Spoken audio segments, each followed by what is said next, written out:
In Central Oregon, a tribal radio station is fighting to survive after losing nearly half of its funding through federal cuts. Evan Watson with our sister station in Portland has the story. KWSO HD1, Warm Springs.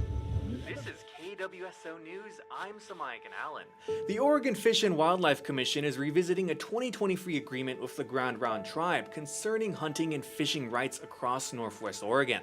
Broadcasting from a hill, high on the Warm Springs Reservation in Central Oregon, home to 3 confederated tribes. We're a small station in a small place, a little off the beaten path. The KWSO radio station airs free music and news every hour, every day. We do our own local newscasts, and we can cover Warm Springs better than anybody. Local reporters share what's happening in a community that can feel isolated.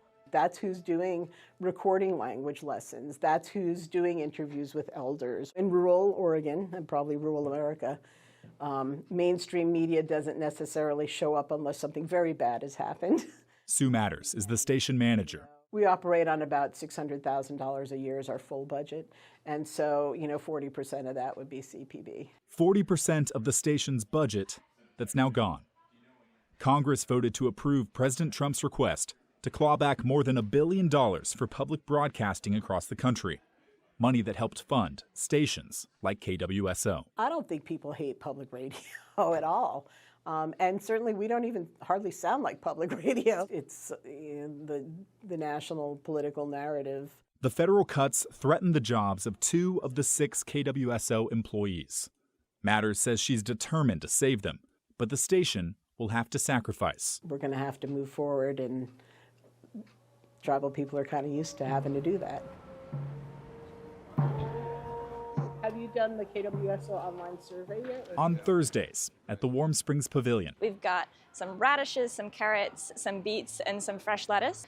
It's free to take. A community market offers the traditional and the unexpected. We have some the single rifle cases, and then we have a double one. This week, free gun safes, part of a violence prevention campaign. So the safety is a big thing, especially for our Native people on our lands.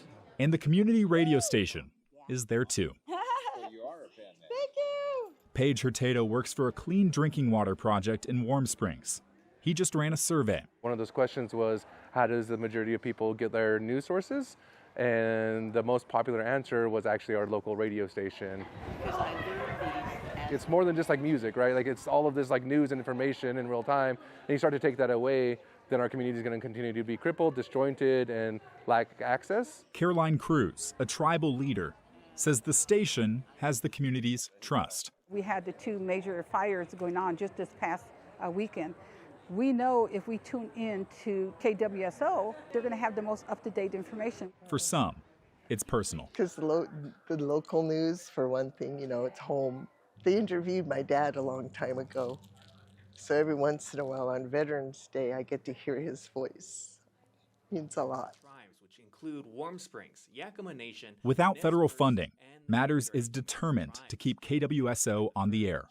100% we are going to continue to operate. It's just at what level. She'll have to make cuts, and she expects to lose access to national news and tribal networks. Native America Calling in National Native News, and those are programs that people here love and tune in for like every day at 10 o'clock.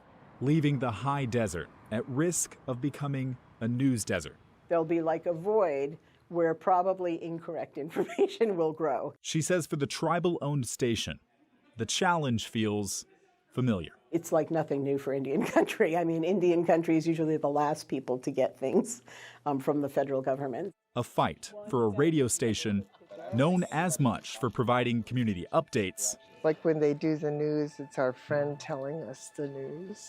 As providing community tables at the Thursday market. That's not going to stop us. I mean, as Indian people, we are very resilient. I mean, we just survive, we go on.